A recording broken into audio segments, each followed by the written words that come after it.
appreciated the discussion here, and it seems to me that we're setting a new standard that just about nobody could ever overcome to be nominated and confirmed for a cabinet position. As has been stated here, I agree often with Senator Sessions. I disagree often. I was on the other side of the immigration bill.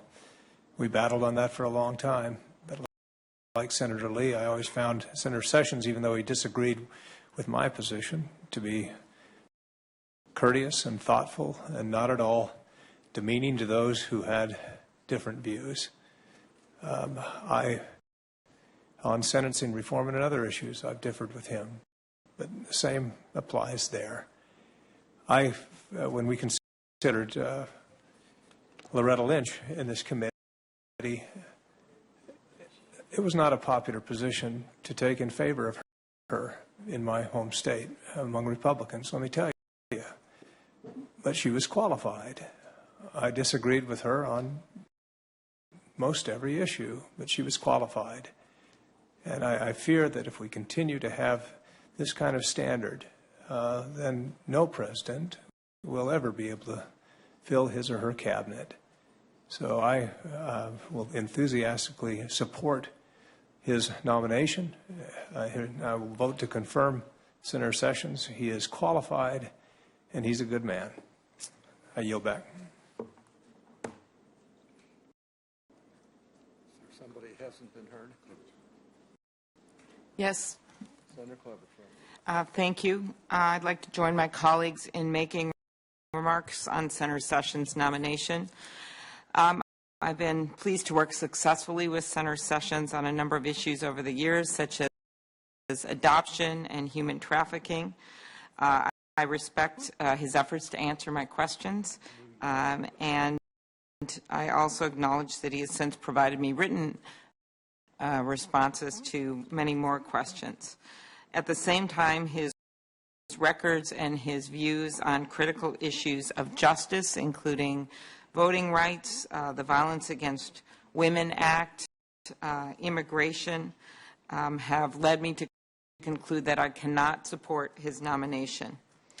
I think the Violence Against Women Act is particularly concerning to me. The vast majority of senators voted for that bill. All 20 women senators, Democrats and Republicans, voted for that bill. And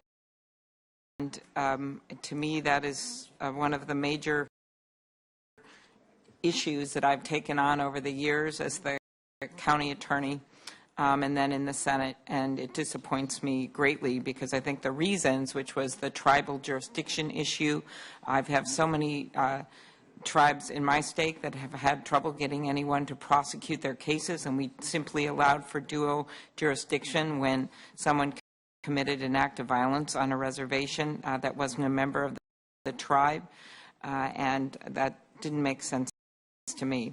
The Voting Rights Act is another area. The Voting Rights Act became law more than 50 years ago, and we've made progress, but recent actions to cut back on voting, I think it's not consistent with where our country should be. My state had the highest voter turnout in the last election, and it actually turned the legislature Republican. And so I see in Iowa they have a high voter turnout. And that is more of a Republican state. High voter turnouts in places like Vermont have maybe gone the other way.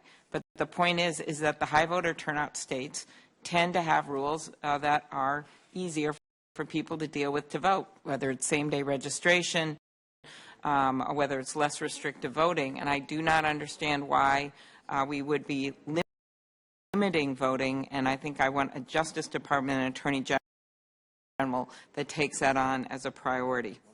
One issue that I want to focus on today, which I raised in Senator Sessions' hearing, is the fundamental importance of the freedom of the press. My dad was a newspaperman, so I'm especially sensitive to and concerned about maintaining the press's role as a watchdog. But on a larger note, the role of journalists is critical to our nation's democracy. That's why our founders enshrined freedom of the press in the First Amendment. Thomas Jefferson said that our first objective should be to leave open all avenues to truth, and the most effective way of doing that is through the freedom of the press. These values are more important now than ever.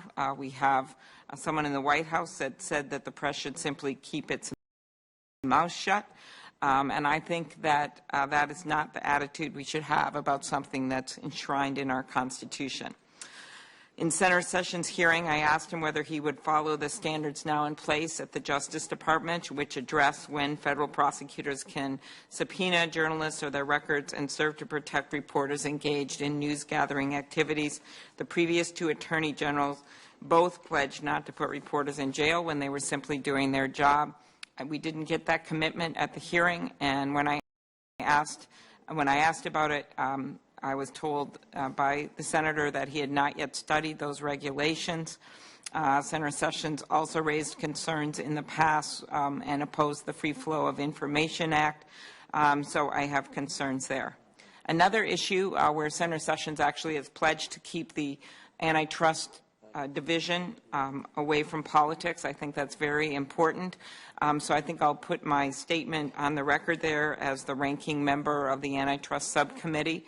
Last year, when Assistant Attorney General for Antitrust Bill Baer, a lifelong antitrust practitioner, said his agency was reviewing deals that should have never made it out of the corporate boardroom, we have seen more and more mergers and a wave of mergers, really, whether it's in healthcare, whether it's in telecommunications, and I just emphasized with Senator Sessions, if he is confirmed as Attorney General, how important it will be to work and continue to review those deals.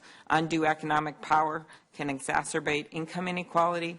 It is something that antitrust enforcement has traditionally been used to keep an even playing field. I think that's very important. I'm really concerned about the status of the COPS program. I have led that bill along with Senator Murkowski. I asked Chuck Canterbury, the president of the Fraternal Order of Police, at the hearing. He shares my views that it's a very important program, and we will be reintroducing our bill for the funding for the COPS program, and I think that's another important priority for the Department of Justice. I believe there is a pending vote, and perhaps I will return after my colleagues have an opportunity to speak, but I also am obviously concerned by the actions of last night and whether or not we're going to have independence when it comes to legal decisions after the way the refugee order was drafted with very little legal input and has now become chaos and a mess across our country. And that is not a good beginning, obviously, for this administration when it comes to trying to draft things carefully and getting input from law enforcement and from the Justice Department and the Attorney General. I'm aware that Senator Sessions was not involved in the drafting of that order, but I do believe it's something that we need to further pursue with him to make sure that going forward there's ample opportunity when it's something affects literally millions of people across the world that there is more input. With that, Mr. Chair, I yield the floor, or at least the committee moment, and I will say in closing that if Senator Sessions is confirmed, I will do all I can to work with him on behalf of the people of my state. Thank you. Thank you. Senator Tillis. Thank you, Mr. Chair. I used to have a direction for my folks in the House caucus before we go to a particularly contentious matter, and it's if it's already been said, don't say it again. So I'm not going to repeat what's been said by some of my colleagues here, except to say I'd like to associate myself with Senator Cornyn's and Senator Lee's comments in particular. I think that the discussion here seems odd in that we're really judging Senator Sessions, with whom I have several disagreements, as a legislator or a lawmaker. Senator Tillis, would you ask consent to continue to speak because of quorum? Without objection. Is there any objection? Object. There's objection, so stand at ease. Why don't you all go vote? I'll stay here and hopefully get a quorum back. Everybody come back very fast, and would the whip tell every Republican that this is a very important meeting? This country without an Attorney General we saw last night was a major problem. We need to be here as Republicans and get this job done. I agree. We'll stand at ease until we get a quorum again.